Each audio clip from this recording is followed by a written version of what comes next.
വലിയ മഹാനുണ്ടായിരുന്നു. അദ്ദേഹം ഇങ്ങനെ ഓരോരോ അനുഭവങ്ങളൊക്കെ ഇങ്ങനെ എഴുതുകയും പറയുകയൊക്കെ ചെയ്യുമായിരുന്നു.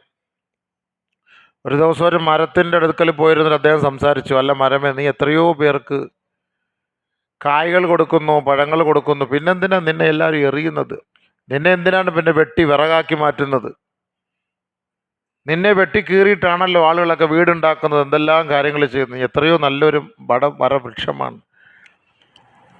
അപ്പോൾ ഒരു അശരീരി കേട്ടു അത്രേ, അല്ല സിരി സഖ്തി, എൻ്റെ ഒരു സ്വഭാവം എന്ന് പറഞ്ഞാൽ എനിക്കൊരു നിലനിൽപ്പില്ല, ഇസ്തിഖാമത്തില്ല. കാറ്റ് ഇങ്ങോട്ടടിച്ചാൽ ഞാൻ അങ്ങോട്ട് തിരിയും, ഇങ്ങോട്ട് തിരിച്ച് കാറ്റടിച്ചാൽ ഞാൻ ഇങ്ങോട്ട് തിരിയും. എനിക്കൊരു ഇസ്തിഖാമത്തില്ലാത്തത് കൊണ്ടാണ് എന്നെ അവസാനം ജനങ്ങൾ വന്ന് വെട്ടി മുറിച്ച് കഷ്ണിച്ച് അടുപ്പിൽ വെക്കുന്നത്, വീട് കെട്ടുന്നത്, മറ്റു പല ആവശ്യങ്ങൾക്ക് വേണ്ടി ഉപയോഗിക്കുന്നത്. അപ്പോൾ ബഹുമാനമുള്ള സഹോദരങ്ങൾ ഒന്ന് ആലോചിച്ച് നോക്കി, അള്ളാഹു സുബ്ഹാനഹു വ തആല അമ്മടുത്തും പറഞ്ഞ വാക്കെന്താ? നബി സല്ലല്ലാഹു അലൈഹി വസല്ലമ തങ്ങളുടെ മേൽ ഇറക്കപ്പെട്ട ഒരായത്തിൽ നബിതങ്ങൾ നരച്ചുപോയി എന്ന് ഹദീസിൽ വന്നത്, നബിയെ അങ്ങയോട് കൽപ്പിക്കപ്പെട്ട കാര്യങ്ങളിൽ ഉറച്ചു നിൽക്ക്, വസ്തഖിം, അതിൽ ഉറച്ചു നിൽക്ക്. ആ ഇസ്തിഖാമത്ത് ഉറച്ചു നിൽക്കുക എന്നുള്ള ആ ഒരു പേരായിരുന്നു, ആ ഒരായത്തായിരുന്നു നബി സല്ലല്ലാഹു അലൈഹി വസല്ലമ തങ്ങൾ അത്രയ്ക്ക് നരപ്പിച്ച് കളഞ്ഞത്. ഒരു കാര്യത്തിൽ നമ്മൾ ഉറച്ചു നിൽക്കണം. അല്ലാഹു തആല നമുക്കിപ്പോൾ ഈമാൻ തന്ന നമ്മൾ മുസ്ലിമീങ്ങളായി. എന്ത് ത്യാഗം വന്നാലും ഈ ഈമാനിൽ ഉറച്ചു നിൽക്കണം, ഇത് വിട്ടുള്ളൊരു കളിയില്ല എന്നൊരു തീരുമാനം എടുക്കണം. അല്ല കുറച്ച് അങ്ങോട്ട് വരുമ്പോൾ ഇങ്ങോട്ട് ചാഞ്ഞ്, ഇവരിങ്ങോട്ട് പറയുമ്പോൾ ഇങ്ങോട്ട് ചാഞ്ഞ്, ഒരു ഭീഷണി വരുമ്പോൾ അങ്ങോട്ട് പോയി, ഇതല്ല ഈമാൻ.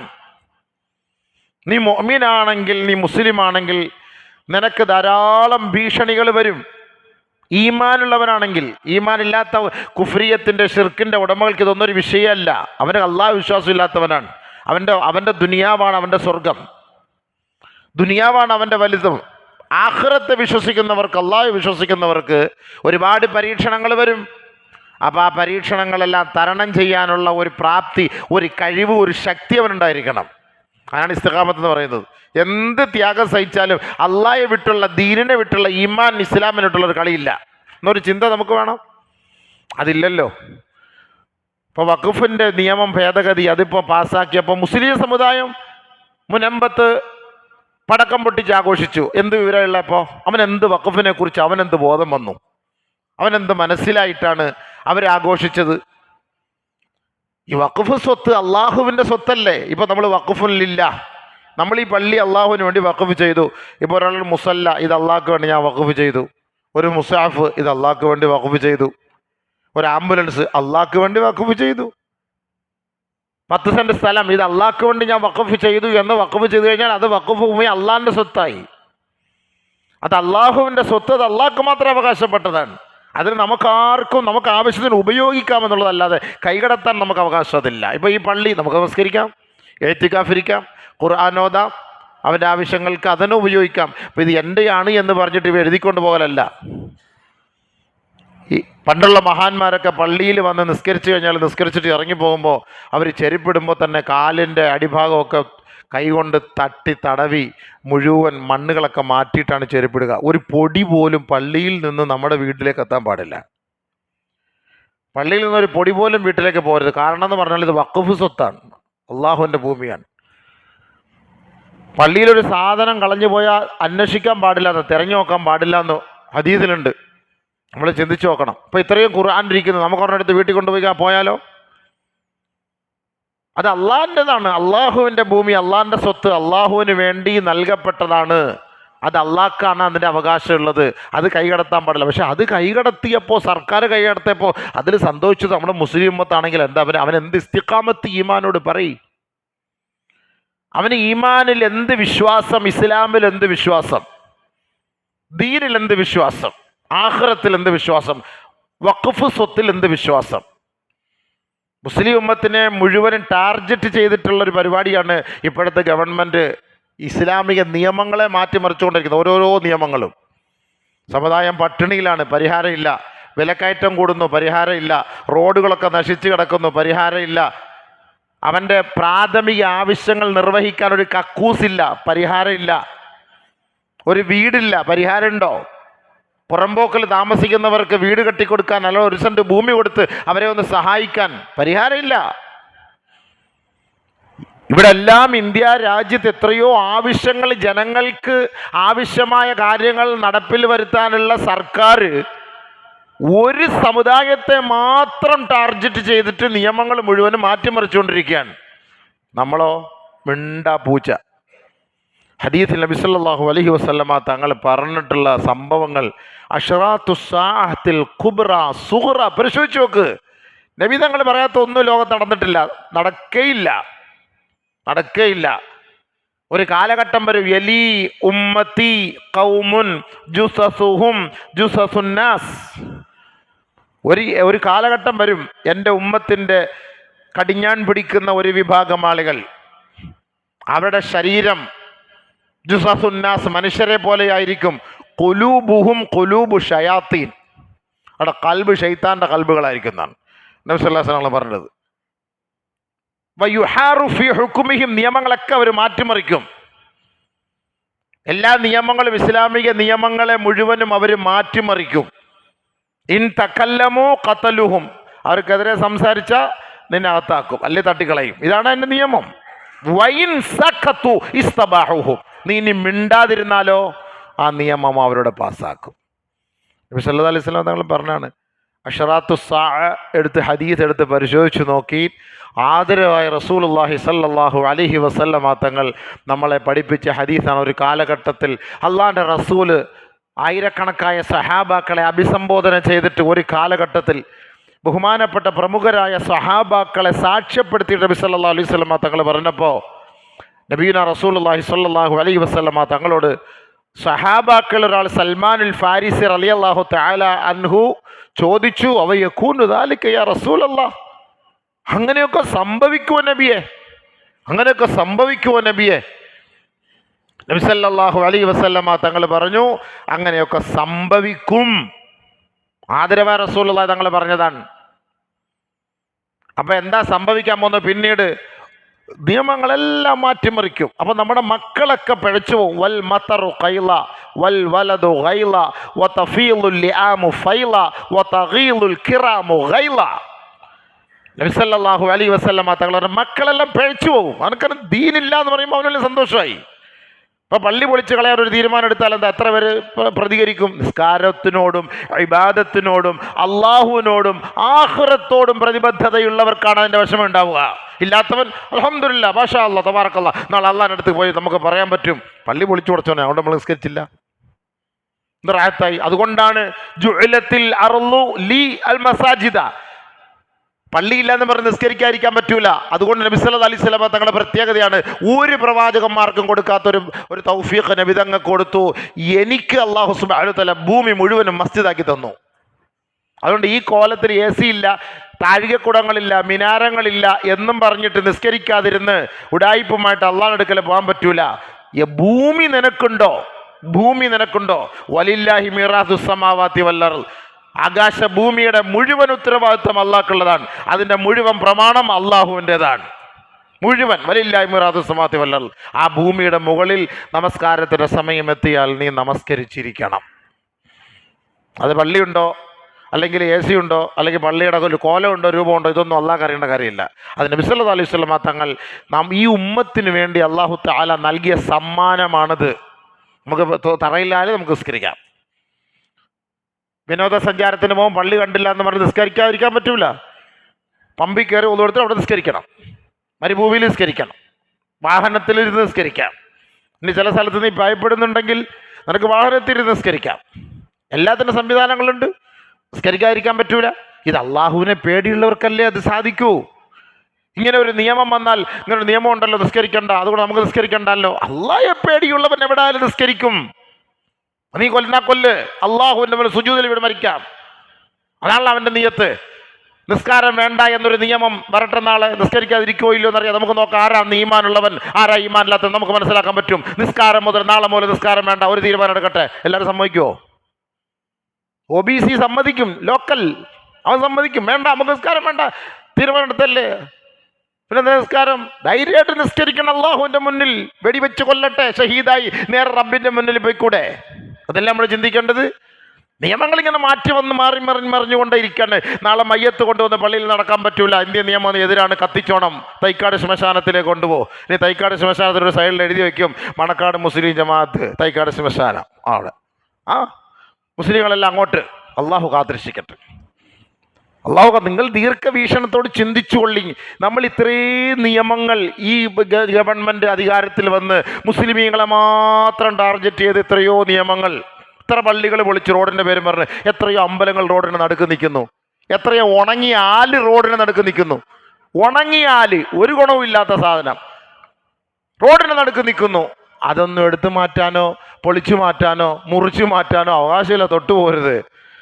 എത്രയോ ഗവൺമെൻറ് സ്ഥാപനത്തിൻ്റെ ഉള്ളിൽ അമ്പലങ്ങൾ വെച്ചിട്ടുണ്ട്. ഗവൺമെൻറ് ഹോസ്പിറ്റലിൻ്റെ പരിസരങ്ങൾ, ഗവൺമെൻറ് ഹോസ്പിറ്റലിൻ്റെ ആ മുറ്റത്ത് അമ്പലമുണ്ട്.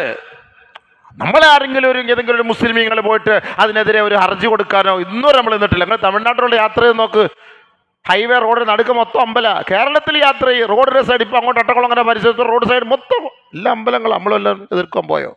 ചിന്തിച്ചു നോക്കി സുഹൃത്തുക്കളെ. എന്നാൽ പള്ളി ഏതോ മൂലയിലാകുമ്പോൾ ബുൾഡോസർ റോഡ് മൊത്തം തകർത്ത് അടിച്ച് പൊളിച്ച അതിലെ കൂടെ ഹൈവേ, എല്ലാം പള്ളികൾ.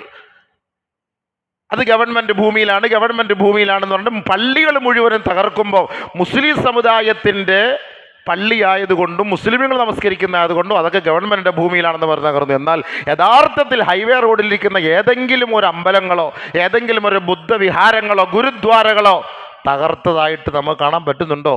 ചിന്തിച്ചു നോക്കി. അപ്പോൾ ഏത് സമുദായത്തെ നോക്കിയിട്ടാണ് ഈ ഗവൺമെൻറ് പ്രവർത്തിച്ചു കൊണ്ടിരിക്കുന്നത്? എത്ര പെട്ടെന്ന് ആ ബില്ല് പാസ്സാക്കിയത്. ഏറ്റവും കൂടുതൽ സമ്പത്താണ് നമുക്കുള്ളത്. ഈ ഭൂസ്വത്ത് ഏറ്റവും കൂടുതൽ സമ്പത്താണ്, നമുക്ക് കിട്ടേണ്ടതാണ്, നമ്മുടെ പള്ളികൾക്ക് കിട്ടേണ്ടതാണ്, നമുക്കതിൽ നിന്ന് അനുഭവിക്കേണ്ടതാണ്. നമ്മൾ ചിന്തിച്ചു നോക്കി സുഹൃത്തുക്കളെ, അതെല്ലാം ഇന്ന് നഷ്ടപ്പെട്ടുകൊണ്ടിരിക്കുകയാണ്. ഇനി നാളെ നമ്മുടെ ഈ പള്ളി, ഇതിന് പ്രമാണമില്ലയോ? ഗവൺമെൻറ് ഏറ്റെടുത്ത് കൊണ്ടുപോകാൻ നാളെ ബുൾഡോസർ. പ്രമാണമുണ്ടോ? ആരുടെ പേർക്കാ? ഏത് ഹാജിയാരുടെ പേർക്കായി പള്ളിയുടെ പ്രമാണം? ഏത് പ്രസിഡന്റിൻ്റെ പേർക്കായി പള്ളിയുടെ പ്രമാണം?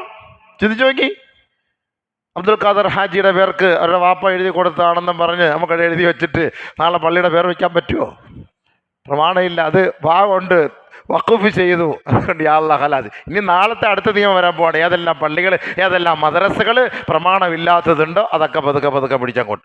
എന്നാ അമ്പലത്തിൻ്റെയോ അല്ലെങ്കിൽ ബുദ്ധവിഹാരത്തിൻ്റെയോ ചർച്ചുകളുടെയോ ഇതൊക്കെ വല്ലതും ഉണ്ടോ? അതിൻ്റെയൊക്കെ പ്രമാണം എവിടെയാണെന്ന് ആരെങ്കിലും അന്വേഷിക്കാൻ പോകുന്നുണ്ടോ? ആരെങ്കിലും ചോദിക്കാൻ പോകുന്നുണ്ടോ?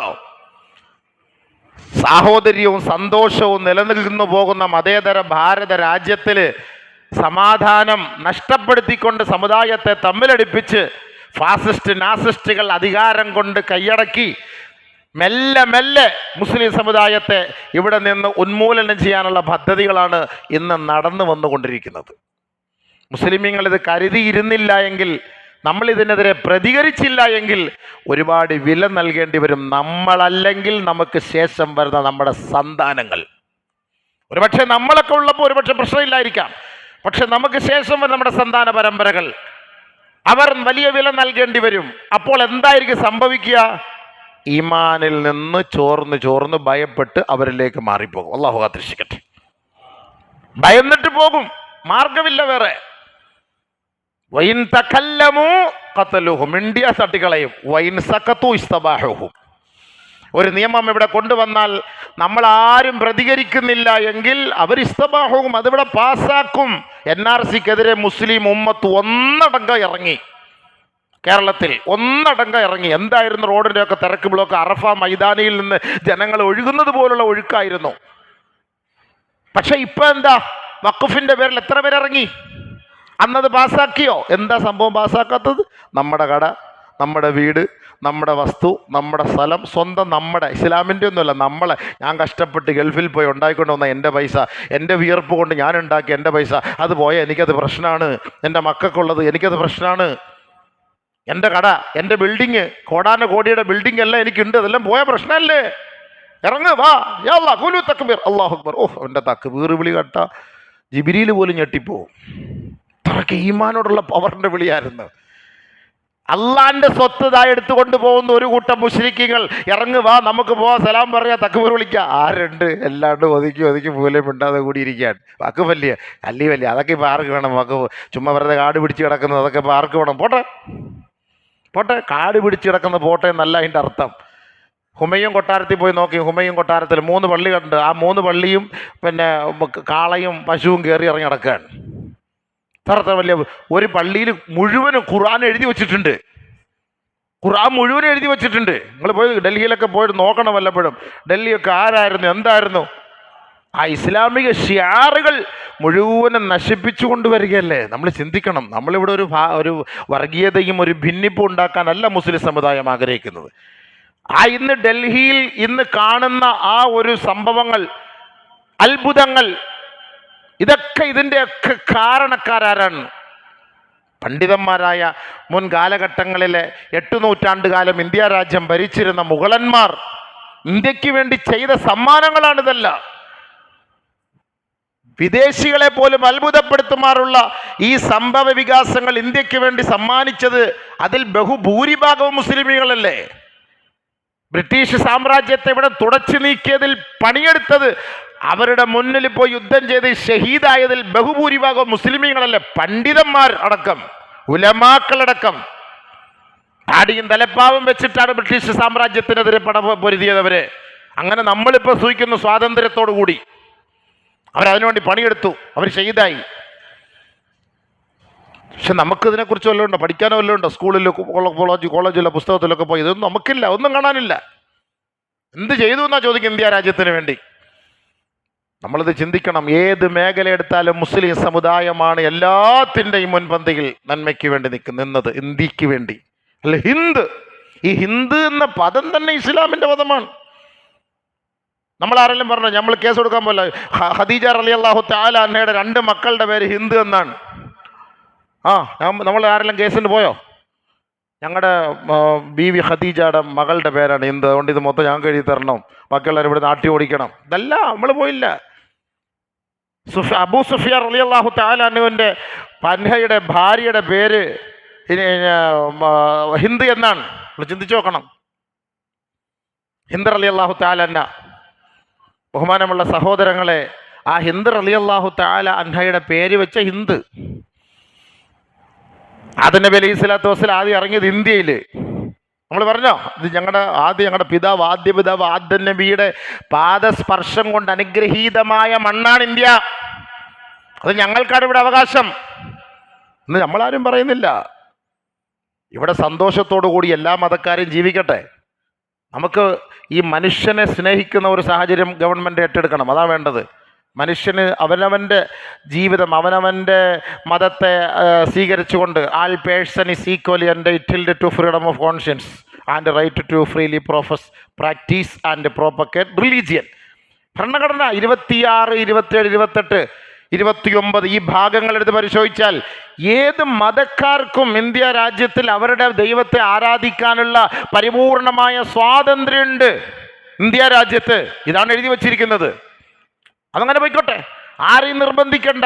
അവരവരുടെ മതത്തെ അനുസരിച്ച് അവരവരുടെ ദൈവത്തെ അവർ വിശ്വസിച്ച് അവർ ആരാധിച്ചു കൊള്ളട്ടെ. ബഹുമാനമുള്ള സഹോദരങ്ങൾ, നമ്മൾ ചിന്തിച്ചോളൂ. നമ്മൾ ഏതെങ്കിലും ഒരു ക്രിസ്ത്യാനികളുടെ അല്ലെങ്കിൽ ഹിന്ദുക്കളുടെ അമ്പലത്തിൽ അവരുടെ ദൈവത്തെ ആരാധിക്കണ്ടെന്നോ അതിനെതിരെ നമ്മൾ പ്രശ്നം ഉണ്ടാക്കാനോ ഒന്നും നമ്മൾ പോകുന്നില്ലല്ലോ.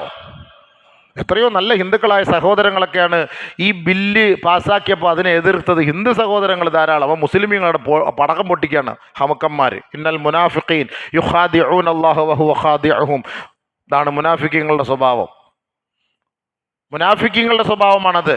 സന്തോഷിക്കൽ, അവൻ്റെ കാര്യം, അവന് വീടും സ്ഥലവും കിട്ടിയെന്നുള്ള ആ ഒരു സന്തോഷമല്ല. വയൂസിറൂന അലാ അൻഫുസിഹിം വലൗ കാന ബിഹിം ഖസാസ. എനിക്ക് ഇഷ്ടമുള്ള സാധനം എൻ്റെ അടുത്ത സഹോദരന് ഇഷ്ടപ്പെടണം, അതിൽ എനിക്ക് നഷ്ടം വന്നാലും ശരി എൻ്റെ സഹോദരൻ സന്തോഷമായിട്ടിരിക്കണം എന്നാഗ്രഹിക്കുന്നവരാണ് സത്യവിശ്വാസികൾ. എനിക്ക് നഷ്ടം വന്നാലും കുഴപ്പമില്ല. യുദ്ധക്കളത്തിൽ ഷഹീദാവാൻ വേണ്ടി വെട്ടേറ്റ് കിടക്കുന്ന സഹാബാക്കളുടെ അരികിലേക്ക് വെള്ളവുമായി പോകുന്നു സുഹൃത്തുക്കൾ. അടുത്ത് കിടക്കുന്ന സഹാബിക്ക് കൊണ്ട് കൊടു, എനിക്ക് കുഴപ്പമില്ല. അദ്ദേഹത്തിന് അടുത്ത് കിടക്കുന്ന സഹാബിക്ക് കൊണ്ട് കൊടു, അദ്ദേഹം വെള്ളം കുടിക്കാൻ ആഗ്രഹിക്കുക. അടുത്ത് കിടക്കുന്ന സഹാബിക്ക് കൊണ്ട് കൊടു. ഇതായിരുന്നു സഹാബാക്കൾ. എനിക്കല്ല വേണ്ടത്, അടുത്തടുത്തടുത്ത് പോകട്ടെ. അതായിരുന്നു. ആടിൻ്റെ തലയുടെ നമുക്കറിയാം. ഒരു സഹാബിക്ക് കൊടുത്തു വിട്ടപ്പോൾ അവർ പട്ടിണിയില്ല, അവിടെ കൊടുക്ക്. അവിടെ കൊടുത്തോ അല്ല, അടുത്ത് അവർ പട്ടിണിയില്ല, അങ്ങോട്ട് കൊടുക്ക്. എനിക്ക് വേണ്ടതാണ് അടുത്ത വീട്ടിൽ പട്ടിണി, അങ്ങോട്ട് കൊടുക്ക്. ഇത് നമ്മളിവിടെ ഒരു കട വെച്ചാൽ വേറൊരുത്ത ഓപ്പോസിറ്റ് കട കൊണ്ടുവച്ചാൽ അവനെ എങ്ങനെയെങ്കിലും ഇതേപോലെ ഒരു തലയ്ക്കകത്ത് പണിയെടുത്ത് അവനെ ഓടിക്കാനാണ് നമ്മൾ നോക്കുന്നത്. നമ്മൾ ആ ആടിൻ്റെ തല കൊണ്ടുവച്ചാൽ ആ തല പിറ്റേ ദിവസം കട തുറക്കുമ്പോൾ ഷട്ടറിൻ്റെ ഫ്രണ്ടിൽ ഒരു തല ഇങ്ങനെ ഇരിക്കുന്ന കാണാം. അവൻ കടയും തുറക്കൂല, പൂട്ടും തൊടില്ല, ആ തലയും തൊടില്ല. അവൻ ഏതെങ്കിലും കാളിയെ പോയി കാണും, ഉസ്താദെ പെട്ടെന്ന് വലിയ വണ്ടിക്കകത്ത് വിളിച്ചുകൊണ്ട് ഒരു തല ഫ്രണ്ടിൽ ഒന്ന് എടുത്ത് മാറ്റിത്താ ഉസ്താദെ. അവൻ തൊടുക പോലും ഇല്ല അവൻ, ആ തലയെടുത്ത് തൊടുക പോലും ഇല്ല അവൻ. മനുഷ്യന്മാരുടെ അവസ്ഥ അതാണ്. മുസ്ലിം അല്ല മുസ്ലിമാ, അങ്ങോട്ടും ഇത് മുസ്ലിമോ ഇത് മുസ്ലിമാണ്. നമ്മൾ മുസ്ലിമും അടുത്ത മുസ്ലിമിന് പണിയെടുക്കാനാണ് നമ്മുടെ പണി, അവനെ ഒതുക്കാനുള്ള പണിയാണ് നമ്മളിവിടെ നോക്കുന്നത്. സുഹൃത്തുക്കളെ, നമ്മൾ കരുതിയിരിക്കും, മനസ്സിലാക്കിയിരിക്കും, നമ്മുടെ നിയമങ്ങൾ മാറ്റിമറിച്ച് നമ്മുടെ ഈമാൻ നഷ്ടപ്പെട്ടിട്ട് ഈ ദുനിയാവിൽ നിന്ന് മരണപ്പെട്ടു പോയാൽ ഖസ്റ ദുനിയ വൽ ആഖിറ ദാലിക ഹുവൽ ഖുസ്റാനുൽ മുബീൻ. ദുനിയാവുമില്ല ആഖിറവുമില്ല. അള്ളാഹു കാത്തിരക്ഷിക്കട്ടെ, അള്ളാഹു കാത്തിരക്ഷിക്കട്ടെ. നമ്മളെല്ലാവരും അതുകൊണ്ട് മനസ്സിലാക്കിയിരിക്കും. നമുക്കിങ്ങനെ ഒരു വിഷയം വന്നാൽ നമ്മൾ പ്രതികരിക്കണം. ഹബീബിങ്ങളെ, പ്രതികരണശേഷി എന്ത് നമുക്ക് നഷ്ടപ്പെട്ടു പോകുന്നത്? ദുആ ചെയ്തൂടെ? പാതിരാത്രി എഴുന്നേറ്റ് പടച്ചവനെ, ഞങ്ങൾക്കെതിരെ നിയമങ്ങൾ പാസ്സാക്കിക്കൊണ്ടിരിക്കുകയാണ്, നീ അവരെ കൈകാര്യം ചെയ്യണമല്ല, നീയാണ് ആകാശഭൂമിയുടെ അധീശാധികാരി, നീയാണ് പടച്ചവനെ, നിന്റെ നിയമങ്ങളെ മാറ്റിമറിക്കാൻ നീ അനുവദിക്കരുതേ അല്ല എന്ന് പറഞ്ഞിട്ട് പാതിരാത്രി എഴുന്നേറ്റ് അള്ളാഹുവിൻ്റെ മുന്നിൽ പൊട്ടിക്കറിഞ്ഞ് ദുആ ചെയ്തിട്ടെങ്കിലും നമുക്ക് പ്രതിഷേധിച്ചുകൂടെ സഹോദരങ്ങളെ? അതെങ്കിലും ആയിക്കൂടെ? ദുആയ്ക്ക് വലിയ ബലമാണ് അള്ളാഹിൻ്റെ അടുക്കലുള്ളത്. നമ്മൾ റമളാൻ മാസത്തിൻ്റെ രാപ്പകലുകളൊക്കെ ഇബാദത്ത് ചെയ്ത് നോമ്പെടുത്തിട്ട് അള്ളാഹുവിൻ്റെ തൃപ്തിയും പ്രീതിയും ഒക്കെ കരസ്ഥമാക്കിയിരിക്കുന്ന നമുക്ക് റബ്ബിനോട് പറയാം, കരഞ്ഞു പറയാം, പൊട്ടിക്കരഞ്ഞു പറയാം, അള്ളാഹുവേ, നിന്നെ ആരാധിച്ചതിൻ്റെ പേരിലാണ് ഞങ്ങൾ ഈ ത്യാഗങ്ങൾ അനുഭവിക്കുന്നത്. വമാ നഖമു മിൻഹും ഇല്ലാ അയ്യുമിനു ബില്ലാഹി വൽ യൗമിൽ ആഖിർ. എന്തുകൊണ്ടാണ് മുൻകാലഘട്ടങ്ങളിലെ മഹാന്മാർ, പണ്ഡിതന്മാർ, സഹാബാക്കൾ ഇവരൊക്കെ പീഡനങ്ങൾ ഏറ്റുവാങ്ങേണ്ടി വന്നതിന്റെ കാരണം എന്താ? ഇല്ലാ അയ്യുമിനു ബില്ലാഹി വൽ യൗമിൽ ആഖിർ. ആരാധനക്കർഹൻ അല്ലാഹു അല്ലാതെ മറ്റൊരു ഇലാഹില്ല എന്ന് വിശ്വസിച്ചു. ആഖിറം, നാളെ പരലോകം, ആ പരലോകമാണ് അള്ളാഹുവിൻ്റെ മുന്നിൽ നമ്മളെ സാക്ഷി നിർത്തി നമ്മളോട് ചോദ്യം ചെയ്യപ്പെടുന്ന ആ സ്ഥലം. അവിടേക്ക് നമ്മളെ ഹാജരാക്കപ്പെടും. അവിടെ ഒരു ഉയിർത്തെഴുന്നേൽപ്പുണ്ട്, അവിടെ വെച്ചാണ് കല്ലും നെല്ലും തിരിച്ചറിയേണ്ടത് എന്ന് വിശ്വസിച്ചതിൻ്റെ പേരിലാണ് അന്നത്തെ കാലഘട്ടത്തിൽ അവർ ത്യാഗങ്ങളും പീഡനങ്ങളും അനുഭവിച്ചതെങ്കിൽ ഇന്നും നമ്മൾ അനുഭവിക്കുന്നത് മുസ്ലിം ഇന്നനി അനമിനൽ മുസ്ലിമീൻ, ഞാൻ മുസ്ലിം ആയതിൻ്റെ പേരിലാണ്, അല്ല ഒന്നുമല്ല.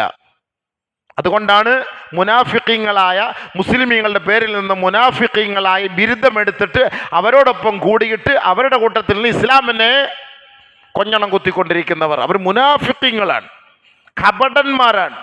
മുശ്രിക്കീങ്ങളെക്കാട്ടിലും ഏറ്റവും കൂടുതൽ ശിക്ഷയാണ് അല്ലാഹു തആല മുനാഫിഖീങ്ങൾ കൊടുക്കുക. ഇന്നൽ മുനാഫിഖീന ഫി ദർക്കിൽ അസ്ഫലി മിനന്നാർ ഫലം തജിദ ലഹും നസീറ. ഒരാളെയും അവിടെ സഹായിക്കാൻ കാണില്ല. ഏറ്റവും നരകത്തിന്റെ അടിത്തട്ടിലാണ് അവർ കിടക്കുക മുനാഫിഖീങ്ങൾ. ചെറിയൊരു അധികാരത്തിൻ്റെ കസേരയ്ക്ക് വേണ്ടി ഒരു 5 സെന്റ് ഭൂമിയിൽ വീട് വെച്ചവന് കൊടുക്കുമെന്നതിൻ്റെ പേരിൽ, ഒരു 50 കോടി അവൻ്റെ കയ്യിൽ കൊടുക്കുമെന്നതിൻ്റെ പേരിൽ, അത്രയേ ഉള്ളൂ. പക്ഷേ അവൻ മരിച്ചുപോയാലോ നരകത്തിൻ്റെ ഏറ്റവും അടിത്തട്ടിലാണ്, കാലാകാലം അവിടെ കിടക്കേണ്ടി വരും. അതുകൊണ്ട് സത്യവിശ്വാസികളെ, ബഹുമാനമുള്ളവരെ, നമ്മൾ മനസ്സിലാക്കണം, ഇനിയുള്ള ഓരോരോ ദിവസങ്ങളും നമ്മൾ ഫലസ്തീൻ്റെ ചരിത്രങ്ങളൊക്കെ നമ്മൾ നേരിട്ട് കണ്ട് മനസ്സിലാക്കിക്കൊണ്ടിരിക്കുന്നവരാണ്. ഭാവി കാലഘട്ടത്തിൽ ഇന്ത്യ രാജ്യത്തും അതേപോലെ ആയിക്കൂടാ എന്നില്ല. ആട്ടി ഓടിക്കപ്പെടുകയാണ്. പിറന്ന മണ്ണിൽ ജീവിക്കാനുള്ള സ്വാതന്ത്ര്യം പോലും ഇല്ലാത്ത ഒരു സാഹചര്യത്തിലേക്ക് എത്തുകയാണ്. കാലങ്ങൾ അങ്ങനെ എത്തിക്കൊണ്ടിരിക്കുകയാണ്. നമ്മൾ മനസ്സിലാക്കിയിരിക്കുക, കരുതിയിരിക്കുക. നമ്മൾ ഇസ്ലാമിക നിയമങ്ങളുടെ മേൽ ആര് കൈകടത്താൻ വരുന്നുവോ അതിനെ നമ്മൾ ശക്തിയോടുകൂടി പൂർവാധികം ഒരുമിച്ച് നിന്ന് ഒറ്റക്കെട്ടായി നിന്ന് എതിർക്കാനുള്ള ഈമാനിക പവർ നമുക്കെല്ലാവർക്കും ഉണ്ടാകണം ഇൻഷാ അല്ലാഹ്. അല്ല നമ്മൾ പല ബ്രോയിലർ ചിക്കൻ്റെ കൂട്ട് മൂടി ഇങ്ങനെ ഇരുന്ന് കഴിഞ്ഞാൽ എല്ലാം പോവും. അവസാനം ഇങ്ങനെ വെറുതെ നമ്മൾ ഭീരുക്കളായി മരിച്ചുപോയതിൻ്റെ പേരിൽ അതിൻ്റെ ശേഷം ആഖിറത്ത് ഇടി കൊള്ളേണ്ടി വരും. നീ എന്തിനാണ് അങ്ങനെ ഉണ്ടായിരുന്നത്? കലിമത്തു ആദിലിൻ ഇൻദ സുൽത്താനിൻ ജായിർ.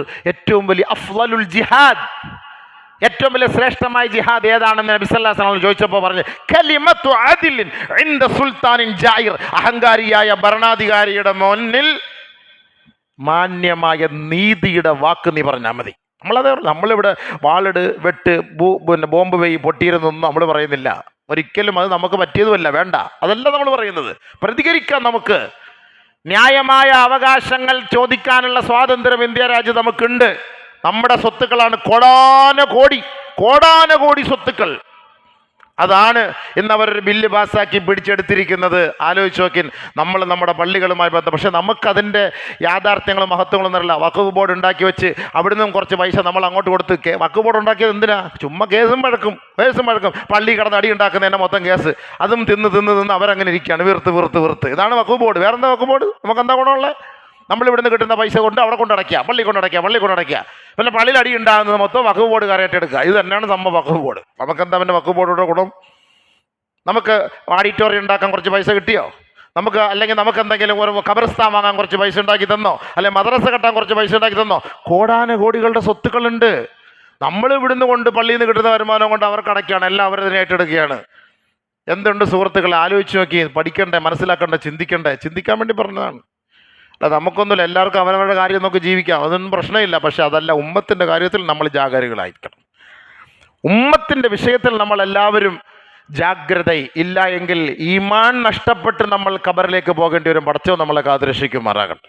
നമുക്കത് വളരെ വേദനയോടും വിഷമത്തോടും പറയാൻ, ഈ രണ്ട് പ്രാവശ്യത്തെ ഭരണത്തോടുകൂടി ഒരുപാട് ഇസ്ലാമിക നിയമങ്ങളെ ഇവർ മാറ്റി വന്നുകൊണ്ടേയിരിക്കുകയാണ്. അത് മുസ്ലിങ്ങൾക്ക് പ്രശ്നമില്ല, നമ്മളെല്ലാവരും മിണ്ടാപ്പൂച്ചയെ പോലെ ഇരിക്കുകയാണ്. ഒരു ഹദീസ് നബി സല്ലല്ലാഹു അലൈഹി വസല്ലം പറഞ്ഞത് ഓർമ്മ വരികയാണ്. ഒരു കാലഘട്ടം വരെ യൂഷിക്കുൽ ഉമ്മമു അൻ തദാ അലൈക്കും കമാ തദാ അൽ ആഖിലതു ഇലാ ഖസ്അതിഹാ. ഭക്ഷണപാത്രത്തിൽ എല്ലാവരും കൈയിട്ട് ഭക്ഷണം തിന്നുന്നത് പോലെ എൻ്റെ സമുദായത്തിൻ്റെ മേൽ മറ്റുള്ളവർ കടന്നാക്രമണം നടത്തുന്ന ഒരു കാലഘട്ടം വരും സഹാബ. ഉടനെ നബി സല്ലല്ലാഹു അലൈഹി വസല്ലമ തങ്ങളുടെ സഹാബാക്കൾ ചോദിച്ചു, വമിൻ ഖില്ലത്തിൻ യൗമൈദി യാ റസൂലല്ലാഹ്, അന്നെല്ലാവരും ന്യൂനപക്ഷമായതുകൊണ്ടായിരിക്കുമോ? നമ്മൾ ന്യൂനപക്ഷം എന്നാണല്ലോ. നബി സല്ലല്ലാഹു അലൈഹി വസല്ലമ തങ്ങൾ പറഞ്ഞു, ലാ ബൽ യൗമൈദിൻ കസീറുൻ, അന്നെല്ലാവരും ഒരുപാട് പേരുണ്ടാവും. ഇന്ത്യ രാജ്യത്ത് 27 കോടി മുസ്ലിങ്ങളുണ്ട്. 27 കോടി മുസ്ലിങ്ങളുണ്ട്. എന്നിട്ട് 27 കോടി മുസ്ലിങ്ങളുണ്ട് ഇന്ത്യ രാജ്യത്ത്. വല്ല കണക്ക് വല്ല അറിയാവോ? ചെറിയ കണക്കാന്നോ കോടി എന്ന് പറഞ്ഞാൽ? 27 കോടി മുസ്ലിങ്ങളിലെ 50,000 പേര് മതിയായിരുന്നു. അപ്പോൾ നമ്മുടെ ഈ വഖഫിനെതിരെ ഒപ്പിടാൻ പറഞ്ഞപ്പോൾ 27 കോടി മുസ്ലിങ്ങളിൽ നിന്ന് 1.5 ലക്ഷം പേരെ ഒപ്പിട്ടത്. വേണ്ട, പറ്റൂല എന്ന് പറഞ്ഞു. 27 കോടി മുസ്ലിമീങ്ങൾ ഇന്ത്യ രാജ്യത്തുണ്ടായിട്ട് വഖഫ് സ്വത്ത് അതിൻ്റെ എതിരെ വന്ന നമ്മുടെ ഒപ്പ് ശേഖരണത്തിൽ എത്ര പേരാ ഒപ്പിട്ടത്? 27 കോടി മുസ്ലിങ്ങളിൽ. എവിടെ പോയി ബാക്കി എല്ലാവരും? അവരെ വിധങ്ങൾ പറഞ്ഞു, അന്ന് കുറവൊന്നുമല്ല, അവർ ഭയങ്കര ആളുകളായിരിക്കും അന്നത്തെ കാലഘട്ടത്തിൽ. പിന്നെ എന്താ സംഭവിച്ചത്? അല്ലാഹു സുബ്ഹാനഹു വ തആല അവരുടെ കൽബുകളിൽ ഒരു പേടി ഇട്ട് കൊടുക്കും. ശത്രുക്കളുടെ കൽബുകളിൽ ഈ മുസ്ലിമീങ്ങളെ ഒരു പേടി ഉണ്ടായിരുന്നു. ഒരു അല്ലാഹു അക്ബർ വിളിക്കുന്ന ഒരു പേടി ഉണ്ടായിരുന്നു. അത് അല്ലാഹ് എടുത്ത് മാറ്റും. എന്നിട്ട് ഇവരുടെ കൽബുകളിൽ അൽ വഹ്ൻ എന്ന് പറയുന്ന രോഗം ഇട്ട് കൊടുക്കും. ആ പേടി, ശത്രുക്കൾക്ക് ഇവരൊരു പേടി ഉണ്ടായിരുന്നു, അതൊക്കെ അങ്ങ് മാറിപ്പോകും. ഇവർ മറ്റുള്ളവരെ പേടിക്കേണ്ട ഒരു അവസ്ഥയിലേക്ക് എത്തിച്ചേരുമെന്ന് നബിയുനാ റസൂലുള്ളാഹി സ്വല്ലല്ലാഹു അലൈഹി വസല്ലം തങ്ങൾ പറഞ്ഞു. അല്ലാഹു കാത്തുരക്ഷിക്കുമാറാകട്ടെ. അതാണിപ്പോൾ സംഭവിച്ചുകൊണ്ടിരിക്കുന്നത്. നമ്മുടെ കൽബിൽ അങ്ങനെ ഒരു പേടി വന്നിരിക്കുകയാണ്. അതുകൊണ്ട് ന്യായമായ അവകാശത്തിന് നമുക്ക് എവിടെയും എത്താം. ഇപ്പോൾ അമേരിക്കയിൽ എല്ലാ ലോകം മൊത്തം കത്തിച്ച് ചാമ്പലാക്കുമെന്ന് പറഞ്ഞപ്പോൾ ട്രംപ് കയറി. എന്ത് വില കൊടുത്തു? സുപ്രീം കോടതിയെ അവിടെയുള്ള ജഡ്ജിയെ തെരഞ്ഞെടുപ്പിൽ പരാജയപ്പെടുത്താൻ അവരുടെ ആളുകളെ കൊണ്ടുവരാൻ പരിശ്രമിച്ചു. പക്ഷെ അള്ളാൻ്റെ തീരുമാനം അവർക്കെതിരായ ആളിനെ കൊണ്ടുവന്നു. അതാണ് പടച്ചവൻ്റെ തീരുമാനം. നമ്മൾ ഉദ്ദേശിക്കുന്നത് പോലെയല്ല. അള്ളാഹു റബ്ബുൽ ഇസ്സത്ത് കളിക്കും, വലിയ കളി കളിക്കും. പക്ഷെ നമ്മളൊന്ന് ജാഗരൂകരാകണം. 48 ലക്ഷം പേരാണ് ഈ ആദ്യത്തെ ചരിത്രത്തിലാണ് ഉംറയ്ക്ക് 27-ാം രാവിലെ പരിശുദ്ധമായ മക്കയിൽ കൂടിയത്. 47 സ്ട്രക്കായിപ്പോയി. തവാഫിന് വണ്ടി നീങ്ങുന്നില്ല, തവാഫ് ചെയ്യാൻ പറ്റുന്നത്. 48 ലക്ഷം പേര്. ആലോചിച്ചു. കഴിഞ്ഞ വർഷം 20 ലക്ഷമായിരുന്നു, ഈ വർഷം 48 ലക്ഷം പേരാണ്. എത്രയോ അമുസ്ലിമീങ്ങളായ സെലിബ്രിറ്റികളും മുസ്ലിമീങ്ങളായി ഉംറയ്ക്ക് വന്നു. വലിയ വലിയ ഫിലിം സ്റ്റാറുകൾ, ബോളിവുഡ്, ഹോളിവുഡ്. ചിന്തിക്കണം. നമ്മൾ വിചാരിക്കും നമ്മളെപ്പോലെ ആപ്പ ഉപ്പകളല്ല. അവരൊക്കെ വിവസ്ത്രരായി അല്ലെങ്കിൽ അർദ്ധനഗ്നകളായി നടന്നവർ അതെല്ലാം മാറ്റിയിട്ട് ശരീരം മുഴുവനും മറച്ചിട്ട് അള്ളാഹുവിൻ്റെ കഅബയെ ലക്ഷ്യമിട്ടവർ വന്നു. ഇസ്ലാമിനെ ഒരു ഭാഗത്ത് തകർക്കുമ്പോൾ ഇസ്ലാം ഒരു ഭാഗത്ത് വളർന്നുകൊണ്ടിരിക്കുകയാണ്. ചിന്തിച്ച് മനസ്സിലാക്കി, ചിന്തിക്കും സുഹൃത്തുക്കളെ. ഒരിക്കലും ഇത് തകരൂല, ഒരിക്കലും ഈ ഈമാനും ഇസ്ലാമും തകരൂല ഇൻഷാ അല്ലാഹ്. ഇതാണ് അള്ളാഹുവിൻ്റെ തർത്തീബ്. അത് വളർന്നുകൊണ്ടേയിരിക്കും. യുരീദൂന ലിയുത്ഫിഉ നൂറല്ലാഹി ബിഅഫ്വാഹിഹിം വല്ലാഹു മുത്തിമ്മു നൂരിഹി വലൗ കരിഹൽ കാഫിറൂൻ. എത്ര കുഫാറുകളും മുശ്രിക്കുകളും എതിർത്താലും അള്ളാഹു ഈ നൂറ് ഈമാനിൻ്റെ ഇസ്ലാമിൻ്റെ പ്രകാശത്തെ അള്ളാഹു സുബ്ഹാനഹു വ തആല കത്തിച്ചുകൊണ്ടേയിരിക്കും. അതാണ് അതാണ് പടച്ചവൻ്റെ തർത്തീബ്. അതുകൊണ്ട് നമുക്ക് പറയാനുള്ളത്, ഇങ്ങനെ ഇസ്ലാമിനെതിരെ വരുന്ന ഈ വെല്ലുവിളിക്ക് നമ്മളതിനെ എങ്ങനെ നമ്മളെ കൊണ്ട് പ്രതികരിക്കാൻ കഴിയും ആ രീതിയിൽ നമ്മൾ പ്രതികരിക്കണം. നമ്മൾ മിണ്ടാണ്ടിരിക്കരുത്. അത് നമ്മൾക്കിടയിൽ വന്നു പോകുന്ന ഏറ്റവും വലിയൊരു വഹനായി മാറും. അത് പാടില്ല. ഒന്നും നിനക്ക് കഴിയുന്നില്ലേ, നിനക്ക് ദുആ ചെയ്. ഒരു നോമ്പ് പിടിച്ച് ദുആ ചെയ്. തഹജ്ജുദ്കാരത്തിന് ദുആ ചെയ്. ഏത് വലിയ കൊട്ടാരങ്ങളെയും അല്ലാഹു സുബ്ഹാനഹു വ തആല, ഏത് വലിയ കൊലകൊമ്പന്മാരെയും അല്ലാഹു സുബ്ഹാനഹു വ തആല കൈകാര്യം ചെയ്യും ആ ദുആയിലൂടെ. അൽഹംദുലില്ലാഹ്, ഉറപ്പാണ് ആ ദുആയിലൂടെ. അതിൻ്റെയൊക്കെ ഉദാഹരണങ്ങൾ നമ്മൾ പലതും കണ്ടിട്ടുണ്ട്, നമുക്കത് അറിയുകയും ചെയ്യാം. അതുകൊണ്ട് ഇൻഷാ അല്ലാഹ് നമ്മുടെ ഈ വഖഫ് ബില്ലിനെതിരെ നമുക്ക് പ്രതികരിക്കാൻ രീതിയിൽ നമുക്ക് പ്രതികരിക്കാം, അത്രയേ ഉള്ളൂ. എല്ലാവരും ഇന്നിവിടെ മുസ്ലിം കോർഡിനേഷൻ തിരുവനന്തപുരം കമ്മിറ്റിയുടെ പേരിൽ രാജ്ഭവൻ മാർച്ചുണ്ട് 4 മണിക്ക്. കഴിവതും എത്താൻ പറ്റുന്നവർ പോയി അതിൽ സഹകരിക്കും, അതിൻ്റെ കൂട്ടത്തിൽ നിന്ന് പ്രതികരിക്കും. അതല്ലാത്ത സ്ഥലങ്ങൾ ഇതിനുവേണ്ടി പ്രതിഷേധ പ്രകടനങ്ങൾ, യോഗങ്ങൾ എവിടെല്ലാം സംഘടിപ്പിക്കുന്നുണ്ടോ, ഒരു നാവ് കൊണ്ടെങ്കിലും നമ്മൾ പ്രതികരിക്കുന്ന ആഖിറത്തിൽ പറയാമല്ലോ, പടച്ചവനെ ഞാൻ പറഞ്ഞു അല്ല, എന്നെ കൊണ്ട് അതേ പറ്റുള്ളൂ, അല്ല എനിക്ക് മറ്റൊന്നും കഴിയില്ല, അത് നമുക്ക് പറയാൻ കഴിയും. അതുകൊണ്ട് അങ്ങനെയെങ്കിലും പ്രതികരിക്കാൻ എന്നോടും നിങ്ങളോടും ഇൻഷാ അല്ലാഹ് നമ്മൾ വസിയത്തിയാണ്. ഇന്ന് വഖഫാണെങ്കിൽ ഇനി നാളെ ഓരോ നിയമങ്ങൾ നമുക്ക് വരും. ഇനി അടുത്ത ഏക സിവിൽ കോഡ് വരും, ഇതേപോലെ പാസ്സാക്കും. ഒന്നും ചെയ്യാൻ പറ്റില്ല, നമ്മൾ കൈമലർത്താനേ നമുക്ക് പറ്റുള്ളൂ. അതുകൊണ്ട് അല്ലാഹു സുബ്ഹാനഹു വ തആല അഹങ്കാരികളും അക്രമികളുമായ ഭരണാധികാരികൾ എത്രയും വേഗം പടച്ചവൻ്റെ കുതിർത്തുകൊണ്ട് കൈകാര്യം ചെയ്യട്ടെ. അതിനുവേണ്ടി ദുആ ഇറക്കണം, ദുആ ചെയ്, ആത്മാർത്ഥമായി ദുആ ചെയ്, സദഖകൾ കൊടുത്ത് നമ്മൾ ദുആ ചെയ്യും. അല്ലാഹു സുബ്ഹാനഹു വ തആല കാര്യങ്ങൾ വേണ്ടവണ്ണം മനസ്സിലാക്കാൻ നമ്മൾ തൗഫീഖ് ചെയ്യട്ടെ. നമസ്കാരം. റമളാൻ മാസം കഴിഞ്ഞു, നമ്മളെല്ലാവരും എല്ലാം വിട്ടുപോയി. ഇനി അടുത്ത റമളാനിൽ വരാമെന്നുള്ള പ്രതീക്ഷയോടുകൂടി ഒന്നും ഇരിക്കണ്ട. 5 വഖത്തും കൃത്യമായി നമസ്കരിച്ച് അള്ളാഹുവിൻ്റെ തൃപ്തിയും പൊരുത്തവും കരസ്ഥമാക്കാൻ വേണ്ടി ഓരോരുത്തരും പരിശ്രമിക്കണം. അള്ളാഹു റബ്ബുൽ ഇസ്സത്ത് നമ്മുടെ ഇബാദത്തുകളെ സ്വീകരിക്കുമാറാകട്ടെ. ഇനി അടുത്ത ആഴ്ച മൂലമൊക്കെ നമ്മൾ കൃത്യസമയം പാലിക്കാൻ ശ്രമിക്കും കേട്ടോ. എന്ന് പറഞ്ഞാൽ 2 മണി വരെ പോകില്ല, 1:30, 1:35 പ്രസംഗം നിർത്തിയിട്ട് 1:45, 1:50 പരിപാടി ഇൻഷാ അല്ലാഹ് മൊത്തം തീർക്കാനുള്ള പരിപാടിയാണ്. അതുകൊണ്ട് എല്ലാവരും ആ സമയം നോക്കിയിട്ട് വരണം. പിന്നെ താമസിച്ചു പോയി